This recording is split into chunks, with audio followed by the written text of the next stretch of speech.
కలబందలో 5 గ్రహాల శక్తి ఉంటుంది. కలబంద వేళలో శని, రాహువు, కేతువు శక్తి ఉంటుంది. ఆకుల్లో బుధ, శుక్రుల శక్తి ఉంటుంది. కలబందలో త్రిశక్తుల స్వరూపం ఉంది.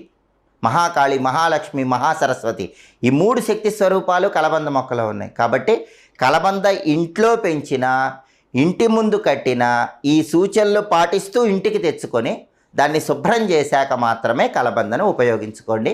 సకల శుభాలు కలుగుతాయి. ముక్కోటి దేవతల అనుగ్రహం వల్ల అఖండ రాజయోగం కలుగుతుంది. అలాగే